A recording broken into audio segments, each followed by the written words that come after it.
சொந்தமா கல்லும் கனியாகும்னு ஒரு படம் எடுத்தேன். நான் ஒன்று நினைச்சேன், கூட சேர்ந்த பார்ட்னர் ஒன்று நினைச்சாரு. அவர் கதாநாயகன் ஆகணும்னுட்டு ஆசைப்பட்டுட்டாரு. என் கையில கத்திய கொடுத்துட்டாரு. மக்கள் எல்லாம் சௌந்தரராஜன் நல்ல டுவெட் பாட்டுகள்லாம் பாடி ரொம்ப நல்லா நடிப்பார்னு எதிர்பார்த்தாங்க. என்ன வில்லன் போஸ்ட் கொடுத்துட்டாரு. என்ன 3 பாட்டு பாட வச்சுட்டு கூட சேர்ந்தவர் அவரும் 3 பாட்டு பாடி விட்டாரு. என்கிட்ட கதை சொன்னது ஒண்ணு, எடுத்தது ஒண்ணா போச்சு.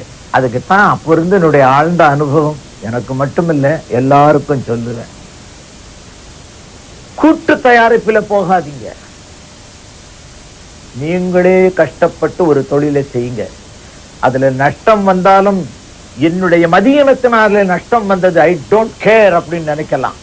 கூட்டாளிய சேர்த்துக்கிட்டா உங்க தலையில கைய வச்சுட்டு அவன் பெரிய ஆளாயிடுவான். அதனால கூட்டு தயாரிப்புக்கு போகாதீங்க. ஜாயிண்ட் கையெழுத்து போடாதீங்க.